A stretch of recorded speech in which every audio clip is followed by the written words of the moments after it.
Fait que j'insistais pour montrer les images des gens avec qui je travaille. Donc, du côté clinique, Dr Mathieu, mon collègue, et puis nos deux infirmières, Marie-André et Edith. Et puis le groupe du laboratoire ici. Vous voyez bien leurs images? Oui, on voit bien. Parfait. OK, ça fait que je vais commencer la présentation par une citation d'Einstein que j'aime beaucoup. Einstein disait: un problème sans solution est un problème mal posé. Moi, je trouve que ça traduit en essence ce qu'est la recherche. Donc, il faut trouver, en fait, des solutions à des problèmes, puis essayer de poser des questions adéquates. C'est ce qu'on va essayer de faire ensemble ce matin. Donc, mon plan de présentation sera comme suit. Je vais vous parler très brièvement du cancer cérébral, mais je vais insister beaucoup sur ce que sont les obstacles au traitement de ce cancer-là. Puis, je vais vous expliquer en guise de conclusion ce que nous, on propose comme solution. Donc, commençons par parler du cerveau. C'est quoi le cerveau? Cette espèce d'organe-là qui a un drôle d'air comme ça, mais qui, néanmoins, est l'objet le plus complexe connu dans l'univers. La musique, c'est dans la présentation. Donc, le cerveau, c'est cet objet-là qui est l'objet le plus complexe connu dans l'univers, dont on est loin d'avoir cerné tous les mystères. Mais si vous essayez de le résumer à sa plus simple expression, c'est essentiellement une collection de neurones. Donc, des neurones qui sont interconnectés entre eux en grands réseaux. Et lorsqu'on aura élucidé la manière dont ces grands réseaux-là interagissent ensemble, bien, on aura compris un peu comment fonctionne le cerveau. Il faut savoir qu'on n'est pas là encore. Donc, si on vous demande dans une conversation, c'est quoi le cerveau, vous pouvez dire le cerveau, c'est essentiellement une collection de neurones. Mais dans le cerveau, il n'y a pas que des neurones. Donc, le cerveau, ce n'est pas juste une forêt de neurones, il y a d'autres cellules que des neurones. Et ces cellules-là, je vais me limiter à leur description, là, ce sont les cellules gliales. Alors, il y en a d'autres types, mais nous, on va s'intéresser à celle-ci pour la présentation.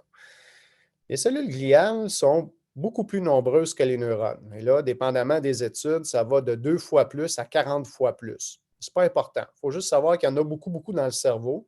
Puis leur job à ces cellules-là qui sont énigmatiques, parce qu'on est loin d'avoir élucidé tout leur rôle, et magnifiques, c'est des cellules extraordinaires.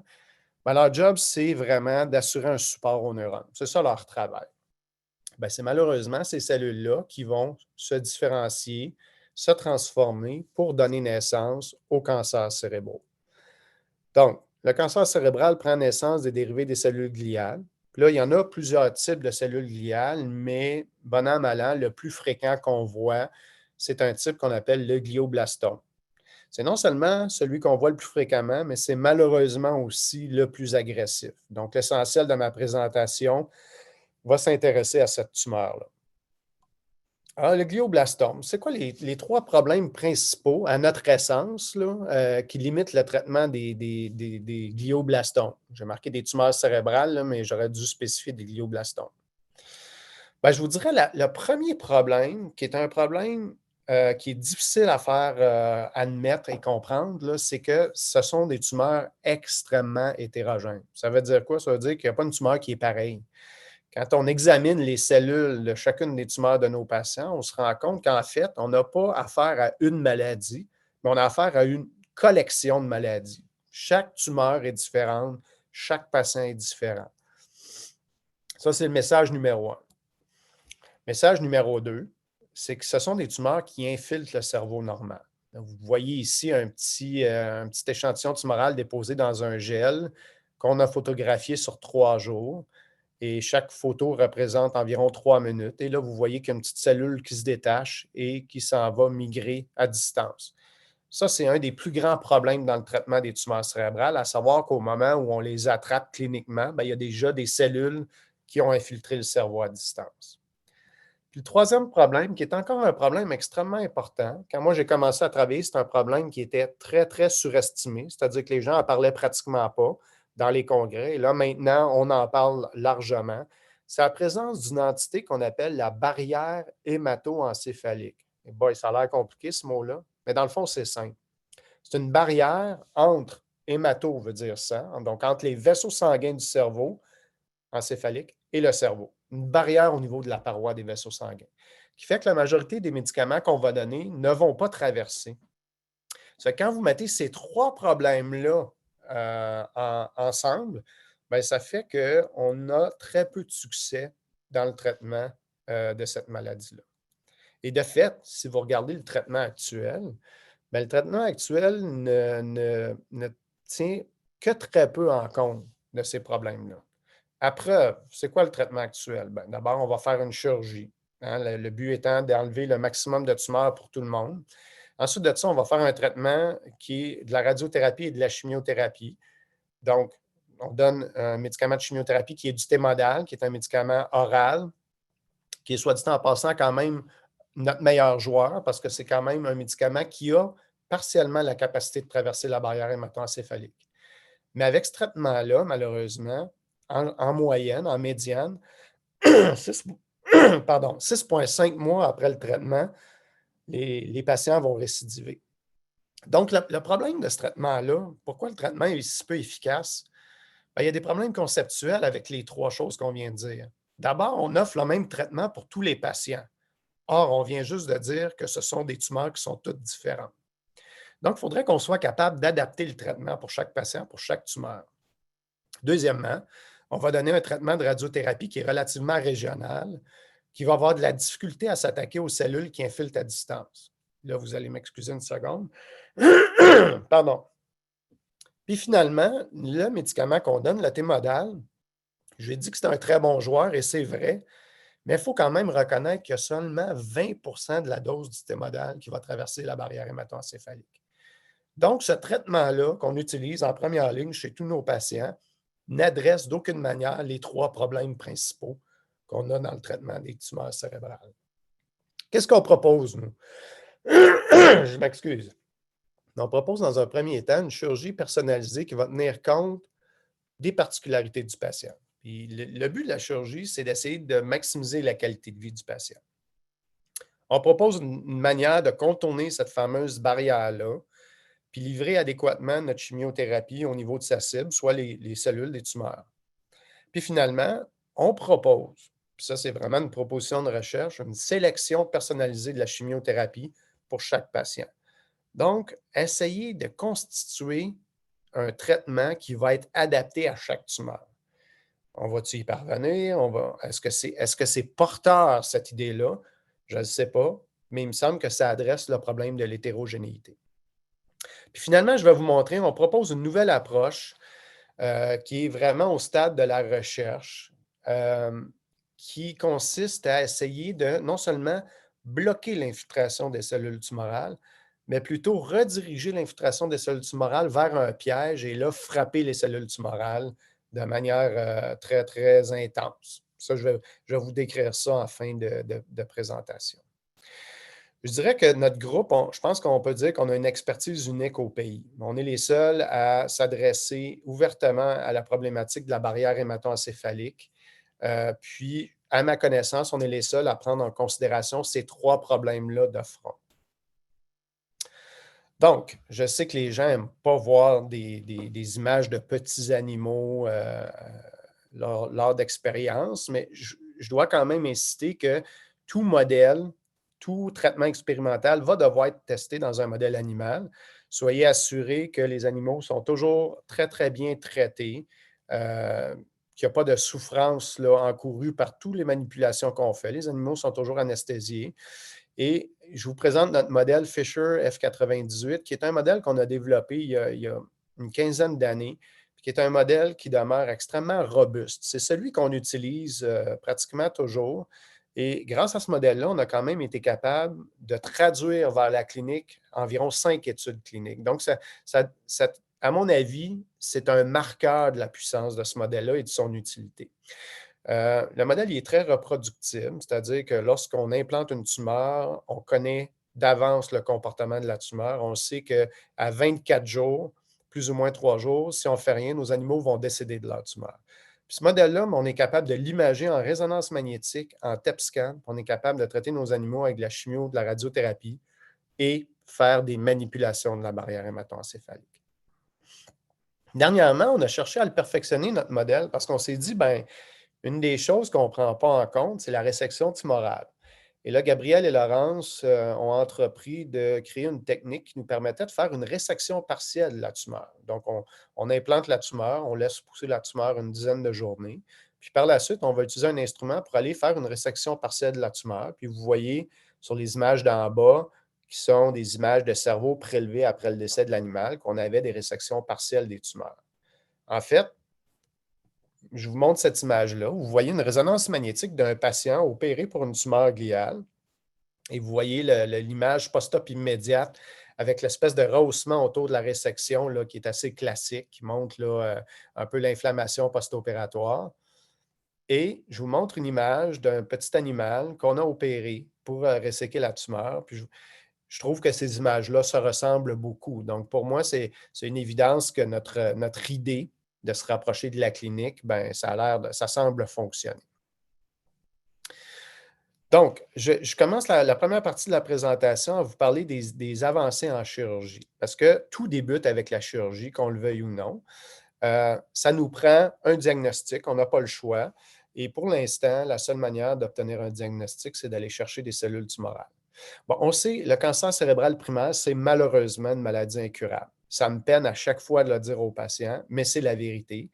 Puis je le mentionne aujourd'hui parce qu'on voit beaucoup de patients en consultation de l'extérieur, puis ça arrive que des patients se retrouvent chez nous avec la surprise d'avoir une récidive tumorale, s'étant fait dire par leur chirurgien qu'ils étaient guéris. Donc, malheureusement, à cause de l'infiltration, on n'est pas capable de resséquer complètement ces tumeurs-là. Et donc, quels sont nos objectifs? Bien, il y a deux objectifs, hein. Avec la chirurgie, on veut prolonger la survie, mais on veut surtout, ça c'est vraiment important, maintenir ou améliorer la qualité de vie des gens.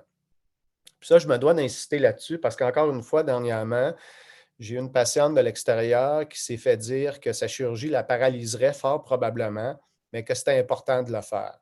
Et moi, je suis complètement en désaccord avec cette approche-là. Je vous dirais, il faut toujours respecter la qualité de vie et la fonction du patient. Il y a des études claires qui le montrent, à savoir que si on fait une résection et que lors de notre résection, on abîme la fonction de notre patient, bien, on diminue aussi sa survie. Donc ça, je n'insisterai jamais assez là-dessus. Alors, comment la chirurgie s'inscrit dans ces deux rôles-là? Bien, je vous montre un exemple ici. Donc, vous voyez une tumeur sur une résonance magnétique là, qui était très infiltrative, qui touchait les deux côtés. Et ça, c'était un patient qui était considéré inopérable, que nous, on a opéré. Puis finalement, on l'a opéré en 2010. Ça, c'est une image de 2017. Je peux vous dire qu'en 2022, ce patient-là n'a toujours pas eu de récidive.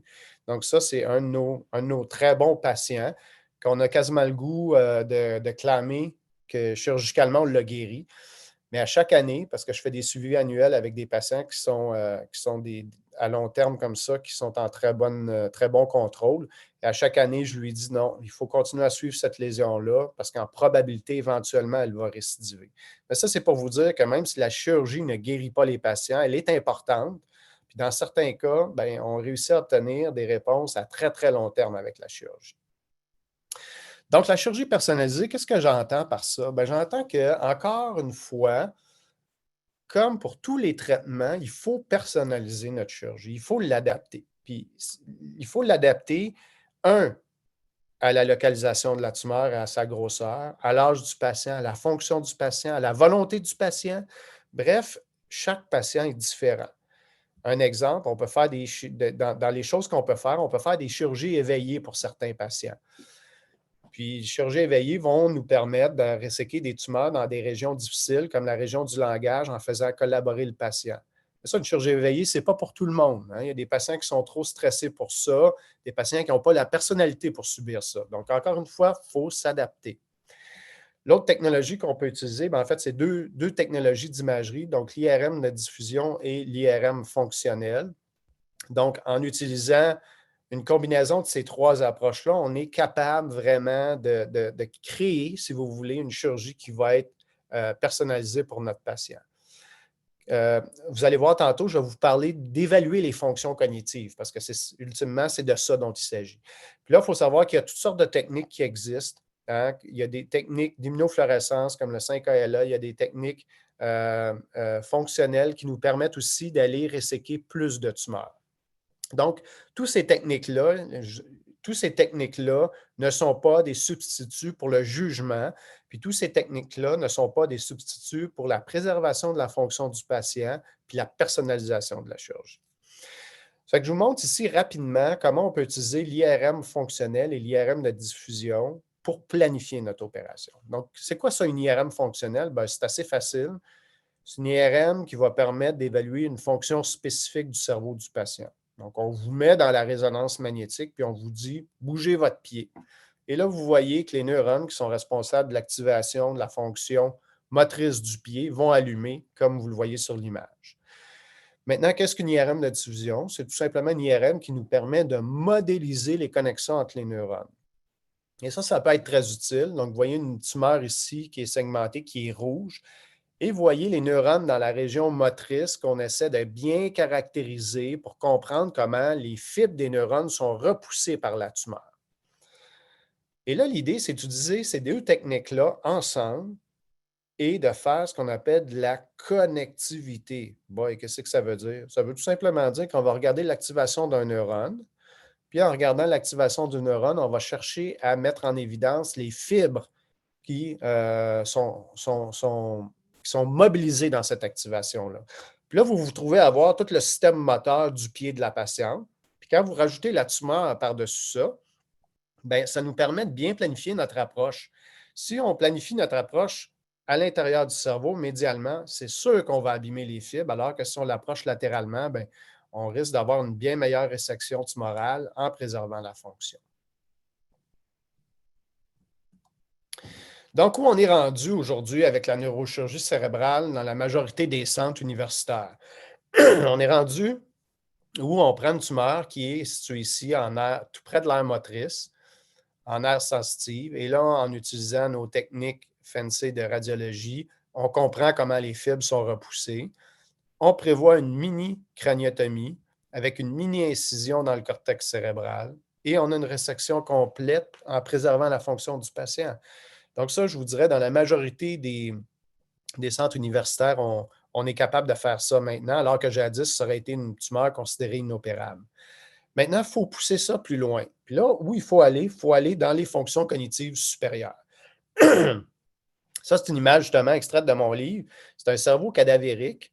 Et sur le cerveau cadavérique, bien, vous voyez en rouge ce qu'on appelle les aires associatives. C'est quoi ça? C'est toutes les aires qui sont impliquées dans les fonctions cognitives supérieures. Donc, vous voyez que c'est la majorité du cerveau essentiellement. Ça vous dit que nous, lorsqu'on fait nos opérations, on est souvent un peu à l'aveugle. On a de la difficulté à évaluer les fonctions cognitives de nos patients. Donc, c'est cette barrière-là qu'il faut qu'on puisse réussir à franchir. On est bon pour évaluer les aires primaires comme la motricité, la sensibilité, la vision, mais on n'est pas très bon pour évaluer les aires cognitives. Alors, je vous montre un exemple ici d'un jeune de 31 ans qui s'était présenté avec de l'épilepsie. Et on était assez inquiets parce que c'est un intervenant social. Il avait besoin de sa tête pour travailler. Puis on était inquiets pour sa fonction de mémoire exécutive. Alors, on évalue ici un système qu'on appelle le cingulum qui est impliqué dans cette fonction-là de mémoire exécutive. Puis on voit que toutes les fibres sont repoussées vers l'intérieur. Donc, ça, pour nous, c'était très rassurant. Ça nous dit qu'on peut se permettre de reséquer cette tumeur-là complètement sans avoir crainte d'abîmer sa fonction cognitive.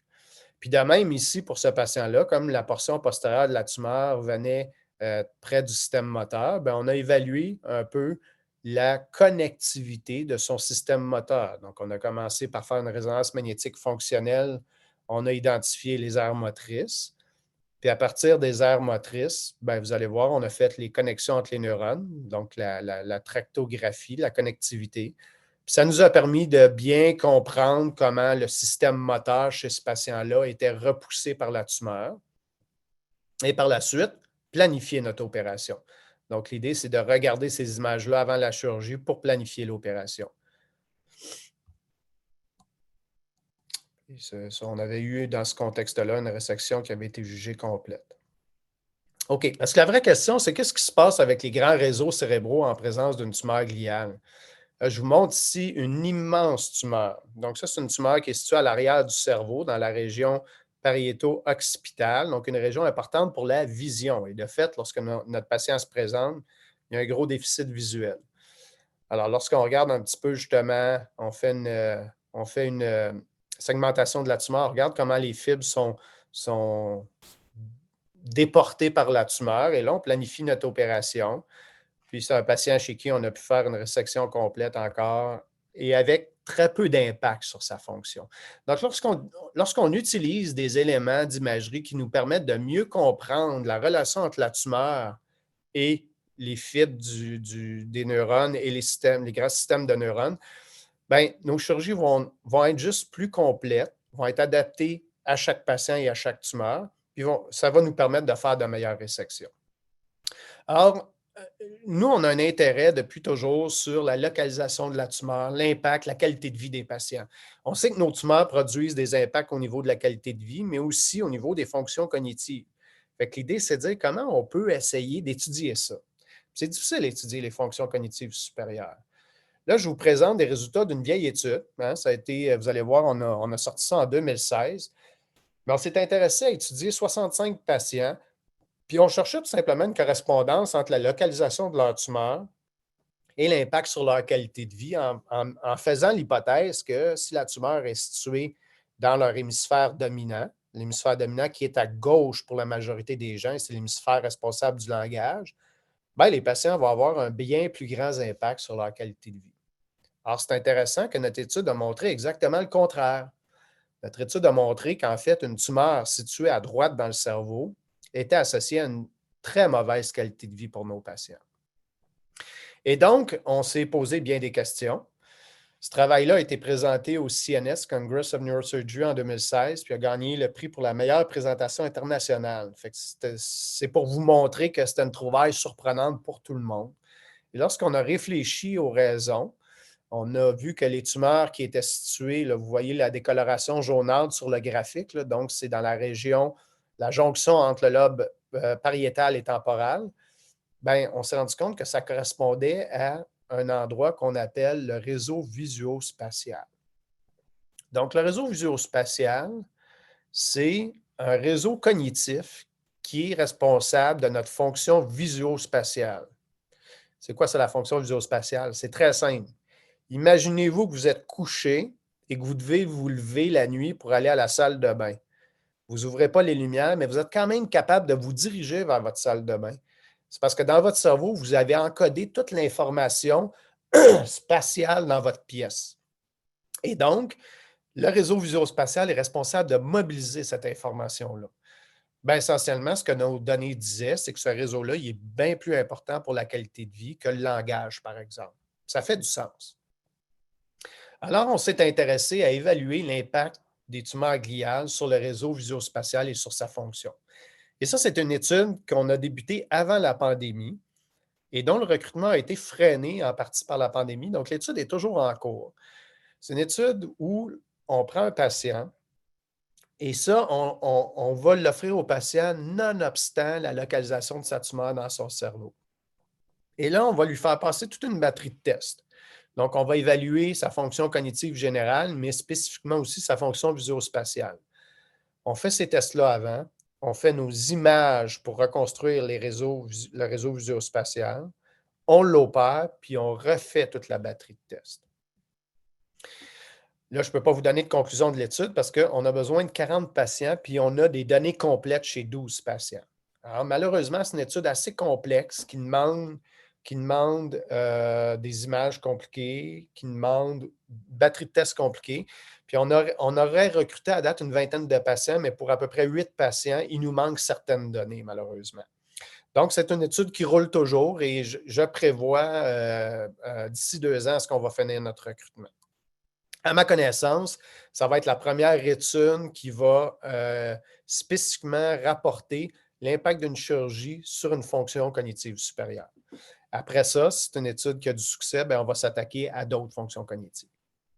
OK, je ne parle plus de chirurgie, on change de sujet et là, je vais vous parler de la barrière hémato-encéphalique qui constitue un de nos 3 problèmes. Hein, vous vous rappelez, barrière entre les vaisseaux sanguins du cerveau et donc barrière entre la paroi des vaisseaux sanguins du cerveau et le cerveau, ce qui fait que peu importe le médicament qu'on donne, ce médicament-là va avoir de la difficulté à entrer au niveau du cerveau et à atteindre les cellules de la tumeur.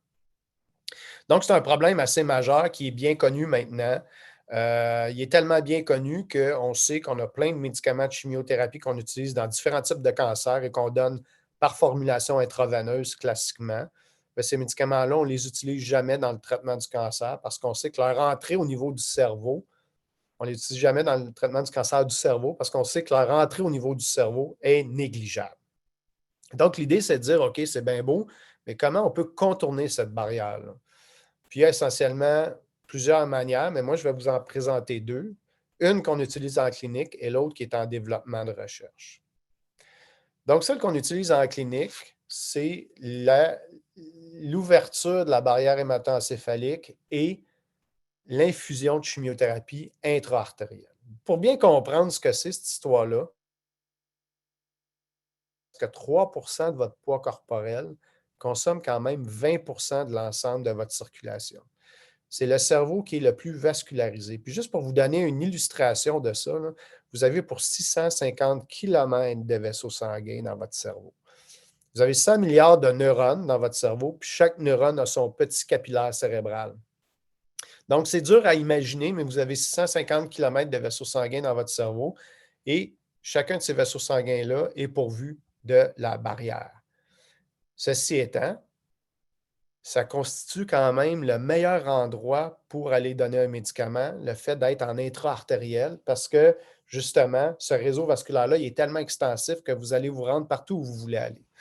Donc, l'ouverture de la barrière et la chimiothérapie intra-artérielle, c'est très, très simple. Ça constitue tout simplement à mettre un cathéter et aller à l'intérieur du réseau artériel qui amène le sang dans la région où est située la tumeur. Et là, on peut tout simplement donner la chimiothérapie. On appelle ça une chimio intra-artérielle.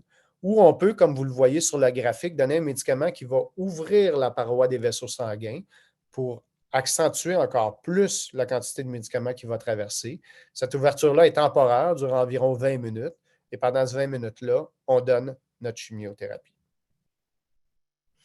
Donc, c'est une technique assez simple, comme je vous le mentionnais, mais qui a demandé beaucoup de développement. Et ça, on n'a pas du tout le crédit de ça, là. Moi, je suis allé faire un fellowship au début des années 2000 en Oregon pour aller chercher cette technique-là.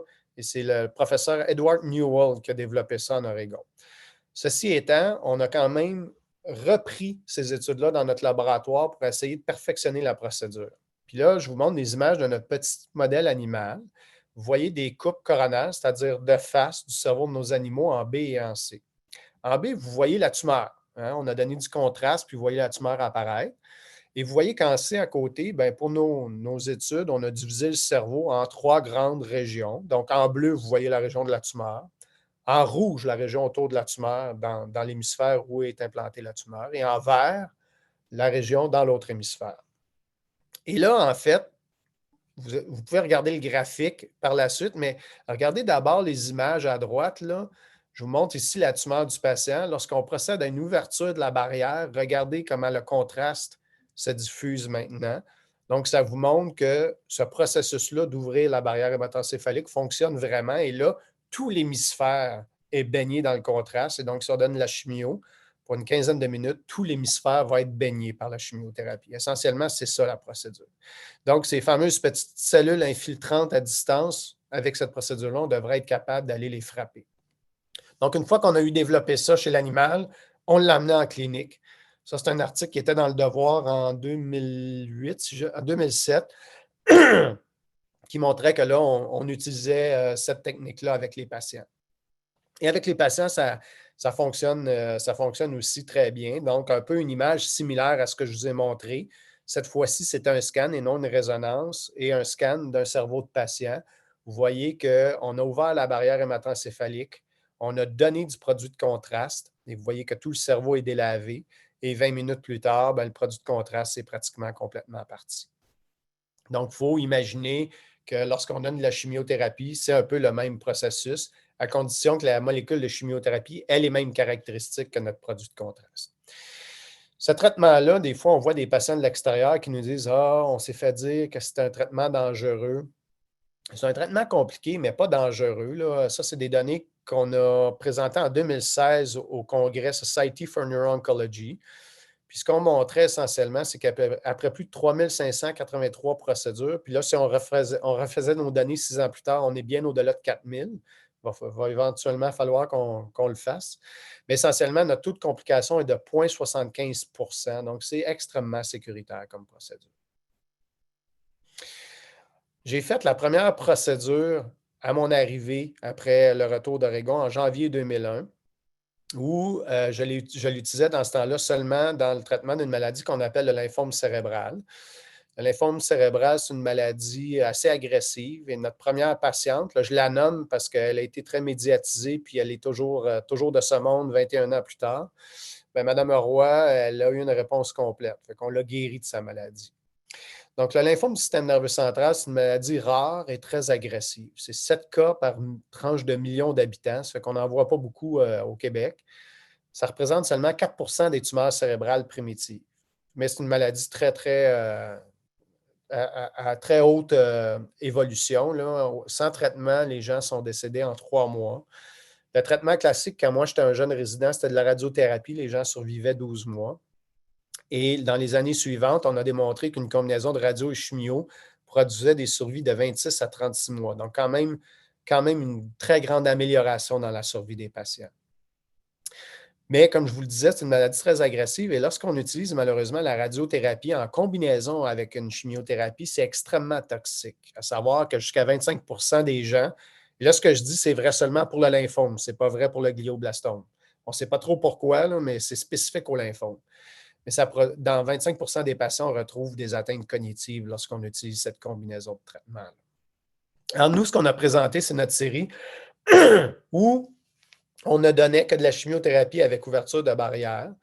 Et nos patients avaient une survie médiane de 46,5 mois, et ça, c'est sans utiliser la radiothérapie. Puis on considère qu'un patient qui n'a pas récidivé après 10 ans, ben, peut-être à tort, mais on le considère comme guéri. Donc, on a un cinquième de nos patients qu'on considère guéris dans ce groupe-là. Donc, on a les meilleures données jamais rapportées dans le traitement de cette maladie-là, et ça, sans utilisation de radiothérapie. Puis la beauté de l'histoire, c'est que même nos patients très âgés, là, je dis très âgés, je ne devrais pas dire ça, là, mais 70 ans et plus, ce n'est pas très âgé, mais même nos patients âgés répondent aussi bien que les plus jeunes, ce qui n'est pas le cas des autres protocoles utilisés où les patients âgés, classiquement, ont plus de toxicité et de moins bonnes réponses. Donc, ça donne des images franchement spectaculaires. Là, après 3 cycles, si je ne m'abuse, là, une disparition complète de la tumeur. Maintenant, qu'en est-il du glioblastome? Bien, le glioblastome, c'est un peu différent parce que pour l'instant, on ne fait pas d'ouverture de barrière, on fait seulement de la chimiothérapie intra-artérielle. Pourquoi on ne fait pas d'ouverture de barrière? C'est une raison, là, vous allez excuser l'expression, c'est une raison franchement poche. C'est que on n'a pas assez de disponibilité en anesthésie parce que les ouvertures de barrière, ça se fait sous anesthésie. Mais éventuellement, on va se lancer. Mais pour l'instant, avec l'intra-artériel, qu'est-ce qu'on est capable d'offrir à nos patients?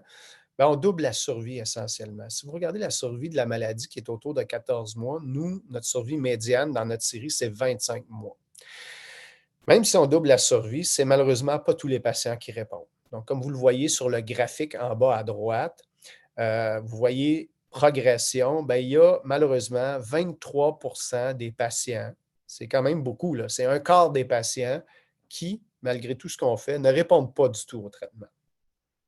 Donc, on a une réponse, on a 50 des patients qui présentent une diminution de leur tumeur, puis on stabilise la maladie de manière assez prolongée pour 27 des patients.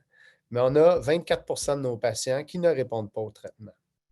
Et l'autre chose qu'on a remarqué quand on fait ce traitement-là, c'est que par les artères, il y a 5 médicaments qu'on peut donner, qui sont nommés ici. Bon, le nom, ce n'est pas tant important. Mais ce qu'il faut comprendre, c'est que nous, on commence tout le temps par le carboplatin parce que c'est notre meilleur médicament. C'est le plus facile à donner, puis c'est celui qui produit les meilleurs résultats. Mais on a remarqué que le profil de réponse des patients est très variable, c'est unique. Il y en a qui ne répondent pas au carboplatin, qui vont répondre à un des autres de la liste.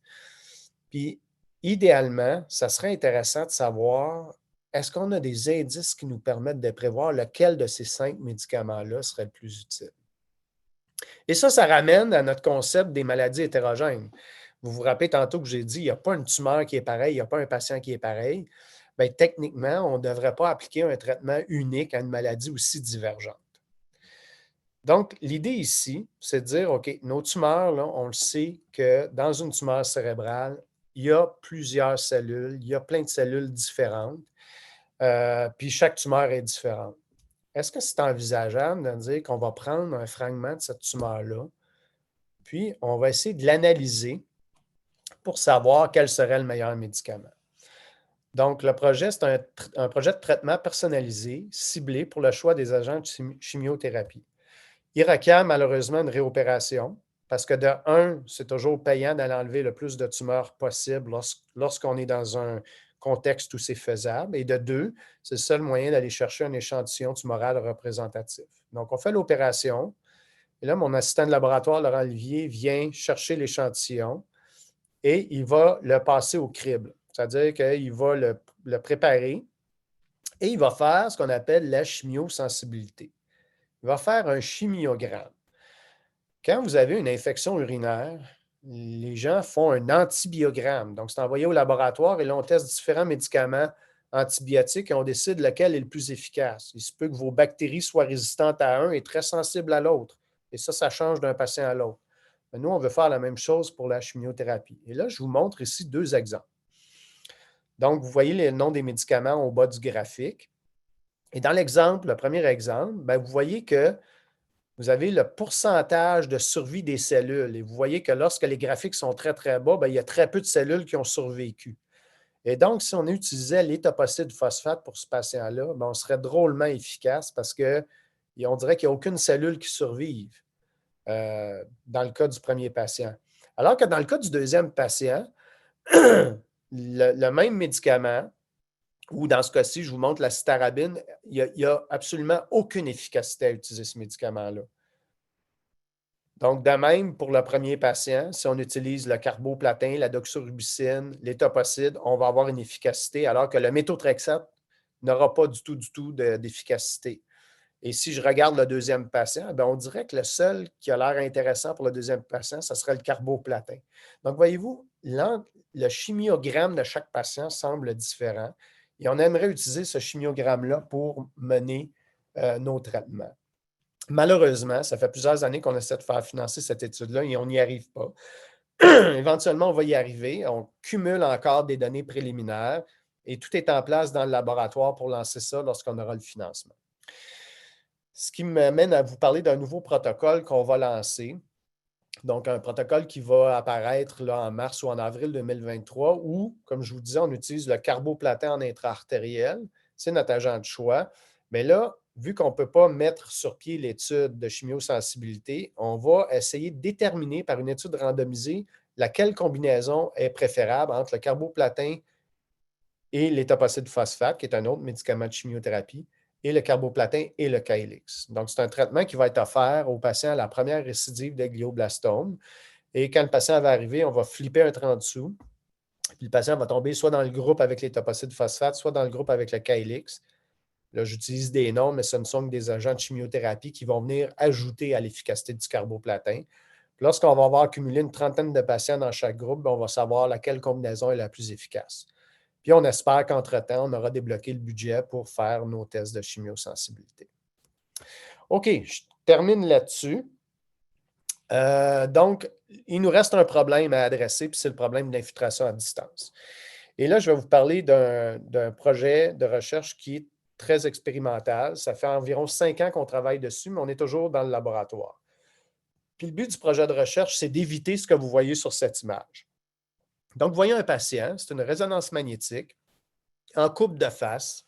Vous voyez un patient qui a une tumeur d'un côté de son cerveau et qui éventuellement développe une récidive de l'autre côté.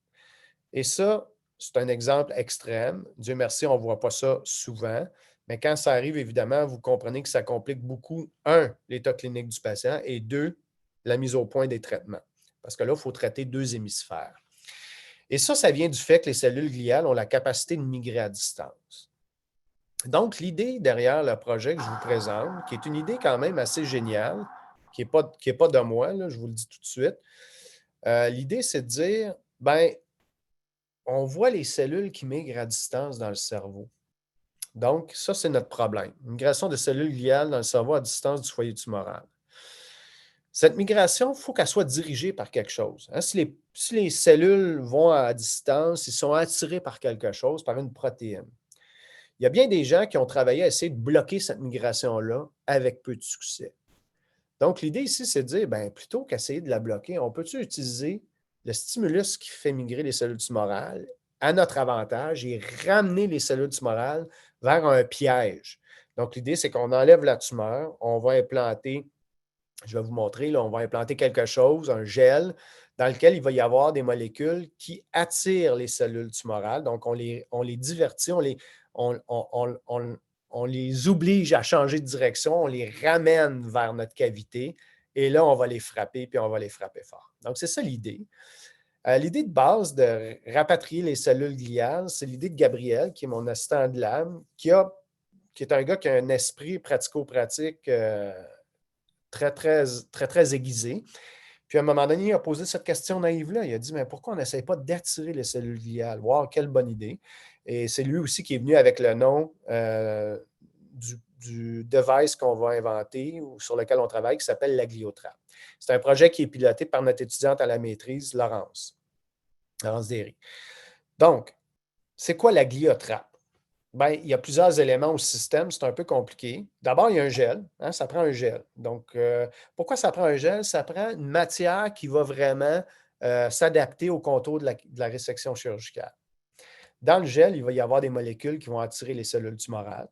Donc, imaginez ça implanté dans le cerveau et là, on donne un certain temps pour rapatrier les cellules tumorales et on a dans le gel d'incorporer une chimiothérapie à libération lente et une radiothérapie à court rayon d'action dont la synergie va tuer à peu près tout ce qui va rentrer dans le piège. C'est ça l'idée de la gliotrappe.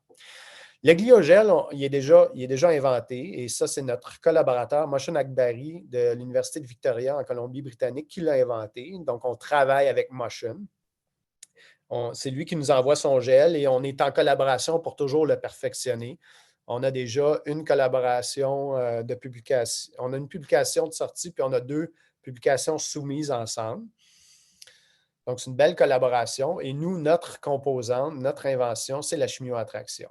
Et ça, c'est ce sur quoi Laurence travaille. Donc, on a identifié des protéines que vous voyez nommées ici, qu'on incorpore dans le gel et avec ces protéines-là, on tente d'attirer les cellules tumorales vers notre piège. Puis on a des évidences que ça fonctionne. Je vous montre des données in vivo dans notre modèle animal où on a implanté le gel initialement dans la tumeur pour voir si on a implanté le gel qui contient nos molécules de chimioattraction dans la tumeur pour voir si on était capable d'empêcher la migration des cellules. Et vous voyez ici que je me suis trompé dans mon ordre, là, mais vous voyez la flèche apparaître, là, que lorsqu'on met du CXCL10 dans notre gel puis qu'on met notre gel dans la tumeur, on limite beaucoup le nombre de cellules qu'on retrouve à la périphérie du noyau. Donc, vous voyez que le nidus tumoral a l'air assez unique. On dirait qu'il n'y a pas de cellules qui infiltrent à distance. Et lorsqu'on implante notre gel dans l'autre hémisphère, ben là, c'est le contraire qui se passe. On réussit à attirer des cellules à distance. Et là, il y en a pas mal. Vous les voyez sur l'image du milieu. Je ne peux pas utiliser ma flèche, malheureusement, là, mais tout ce qui est en rouge sur l'image du milieu, ce sont des îlots de cellules tumorales qui sont sortis du nidus principal. Donc, on a des évidences in vivo que ça marche très bien.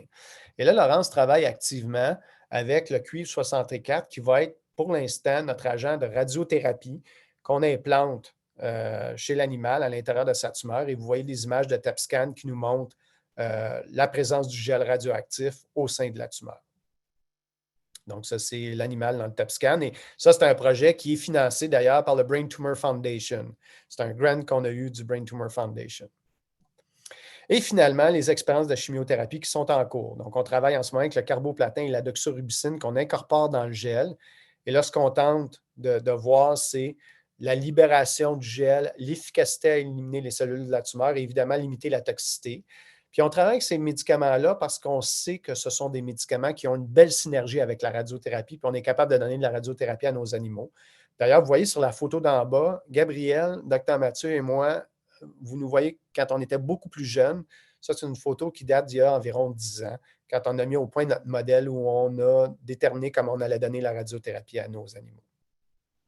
Gabriel avait d'ailleurs démontré lors de ses expériences que la synergie entre le carboplatin et la radiothérapie était très intense. Et c'est la raison pour laquelle on retient toujours ce médicament-là comme médicament de choix.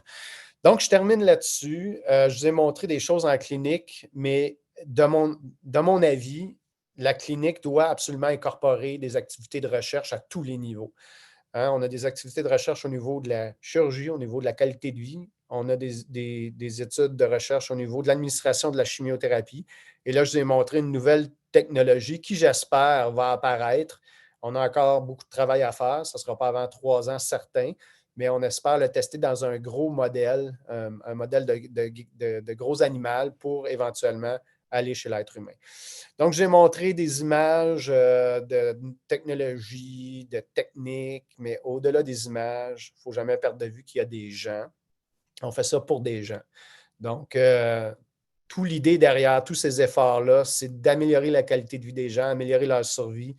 J'espère un jour pouvoir parler de guérison. On n'est pas là. Donc, vous voyez Nathalie Buisson, Paul Boissonneau, puis Tristan, qui sont des patients qu'on a suivis et qu'on suit encore dans certains cas. Donc, des gens qui nous sont chers. Puis, vous, tous les patients, les familles, on sait ce que vous vivez. Vous êtes tous chers à nos yeux. Sachez-le, c'est important. Là, je ne sais pas, je vais enlever mon écran. Je ne sais pas s'il y a des questions ou s'il y a une période de questions. Je vous redonne le. Oui, oui, Dr. Fortin, j'ai quelques questions ici. Oui. La première, y a-t-il des avancées concernant le gliome infiltrant du tronc cérébral ou GITC? Ouais. Quelles sont les différences entre le glioblastome et le GITC, si on considère que les deux tumeurs ont un caractère infiltrant? Oui. Bien, en toute honnêteté, c'est la même tumeur. OK? Sauf qu'on sait que les tumeurs du tronc ont des caractéristiques moléculaires différentes des glioblastomes adultes, mais c'est essentiellement la même tumeur avec certaines caractéristiques moléculaires différentes. Pour ce qui est des avancées de traitement, je vous dirais que moi, je ne fais pas beaucoup de pédiatrie pour toutes sortes de raisons, mais je suis au courant que la technique d'ouverture de barrière qu'on utilise est utilisée en pédiatrie. On l'a déjà fait il y a quelques années, avec certains succès dans certains cas. Mais maintenant, la recherche est vraiment scindée en recherche adulte, recherche pédiatrique. Puis, on est beaucoup moins impliqué en pédiatrie, mais je peux vous dire qu'on a beaucoup mieux caractérisé ces tumeurs-là du point de vue moléculaire que jadis, puis on connaît les petites différences au niveau des molécules, puis je sais qu'il y a des gens qui travaillent à cibler ces molécules-là spécifiquement. Parfait. On a une autre patiente ici qui a un gliome astrocytome. Elle demande est-ce que le gliome astrocytome diffus est également une maladie incurable? Est-ce que les cellules microscopiques, pour le moment indétectables, ont aussi une chance de migrer à distance dans mon cerveau? OK. Bien là l'astrocytome, ça dépend, parce que l'astrocytome, c'est un terme très vague. C'est un terme parapluie qui englobe plusieurs entités. Il y a des astrocytomes de grade 1 qui portent plusieurs noms, puis il y a des astrocytomes de grade 2. Les grades 1, c'est des tumeurs classiquement non infiltratives, donc des tumeurs qu'on peut potentiellement guérir par la chirurgie, alors que les grades 2 sont des tumeurs infiltratives qui ont la possibilité effectivement d'infiltrer le cerveau à distance. On va dire du grade 2, du grade 3 et du grade 4 que c'est la même maladie, mais dans un continuum d'agressivité différent. Donc, le grade 2 a toujours le risque, si vous voulez, de se transformer en maladie plus agressive, alors qu'un grade 1, un astrocytome de grade 1, lui, c'est une entité complètement différente qui est potentiellement curable par une opération. Parfait. Est-ce qu'il y a davantage de cas de glioblastome ces dernières années et comment prévenir? Ça, c'est une question intéressante. J'ai pas la preuve. J'ai pas la preuve qu'il y a plus de glioblastomes dans les dernières années, même si j'ai l'impression que c'est le cas. Ça fait longtemps, ça fait une dizaine d'années que j'ai fait une étude épidémiologique là-dessus qui ne montrait pas d'augmentation dans le nombre de cas de tumeurs gliales. À ma connaissance, ce que les études disent, c'est qu'on a l'impression qu'il y a plus de cas chez les jeunes patients et on ne connaît pas la cause de ça. Mais je n'ai pas vu d'études qui le démontraient clairement. C'est plutôt des impressions de cliniciens puis de certaines tendances statistiques. D'accord. Une autre question ici. Quelles sont les avancées cliniques sur les nanocapsules de chimiothérapie à relâchement long? Oui, les nanoparticules, puis les liposomes. Puis, juste pour vous donner un exemple, le Caelyx qu'on utilise, c'est un médicament de cet ordre-là. Le Caelyx, c'est de la doxorubicine qui est enfermée dans un liposome et qui produit une libération lente. Donc, c'est toujours en développement. Il y a toujours des nouvelles formulations qui apparaissent. Malheureusement, je vous dirais, la pandémie dans le monde pharmaceutique a été dévastatrice. Puis je vous donne un exemple. Je vous ai montré une image plus tôt dans la présentation où on avait étudié plusieurs composés à base de platine. J'ai parlé du carboplatin, mais il y en avait plusieurs autres qui étaient sous étude. Puis on travaillait avec une compagnie grecque qui produisait des nanoparticules liposomales de différents composés platinés. Bien, malheureusement, cette compagnie-là est disparue, elle a fait faillite. Donc, il y a toujours des gens qui travaillent là-dessus, mais on dirait que dernièrement, il y a eu un recentrage des grandes pharma qui s'adressent surtout au grand marché. Puis des petites entreprises de recherche pour des maladies rares comme la nôtre, on dirait que c'est plus difficile à faire passer. C'est ça que je peux vous répondre. D'accord, merci. Une autre personne ici demande qu'est-ce que vous pensez de la protonthérapie? Bien, la protonthérapie, c'est intéressant dans des maladies bien circonscrites, ce qui n'est pas le cas des tumeurs gliales pour les raisons qu'on a discutées ensemble. Donc, c'est ça que je vous répondrai. OK, parfait. Puis dernière question, une personne qui est présentement en chimio d'entretien pour une tumeur primaire grade 4 demande comment peut-on se porter volontaire pour vos recherches dans le futur? Ah, ben c'est juste demander une consultation pour nous rencontrer, puis ça va nous faire plaisir de vous rencontrer. Si ce n'est pas approprié, on va vous le dire. Si c'est approprié, on va vous présenter ça. Vous savez, la semaine prochaine, je présente à une série de conférences pour le droit des usagers. Vous irez voir par curiosité, là, les patients, vous avez des droits fondamentaux, puis un de ces droits fondamentaux-là, c'est de demander une deuxième opinion, puis d'aller chercher des avis. Puis il faut réaliser que nous, notre job dans la vie, c'est quoi? Ben, c'est d'aider le monde. Tous les gens dans notre position qui sont là pour d'autres raisons sont là pour les mauvaises raisons. Notre job, c'est d'aider le monde. Donc, si vous venez nous voir, puis on pense que c'est approprié, puis on peut vous aider, on va vous le dire. Puis ça arrive souvent qu'il y a des gens qui viennent nous voir, puis on leur dit, écoute, malheureusement, ce n'est pas pour vous. Mais au moins, on s'est rencontrés, puis on a clarifié la situation.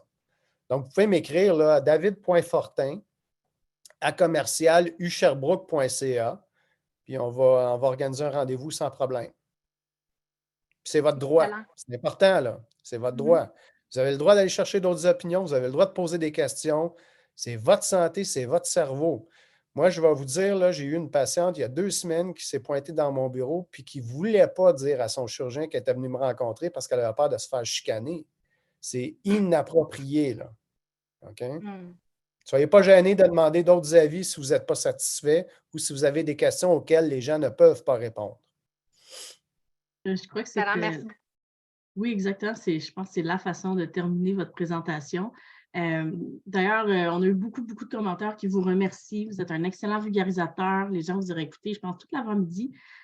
Donc, merci beaucoup de partager votre passion, vos idées bouillonnantes, tout ce qui se passe en recherche. C'est grandement apprécié. Toujours un plaisir de vous recevoir. Puis, c'est rare que les médecins donnent comme ça leur courriel. Donc, high five. Alors, ça fait plaisir. Donc, je vous souhaite une super belle journée. Puis pour tout le monde, la présentation va être sur notre site web, donc vous allez pouvoir la réécouter et la rediffuser. Puis si vous voulez suivre les travaux de Dr. Fortin. Bonne journée à tout le monde. Bye, merci là. Au revoir. Donc,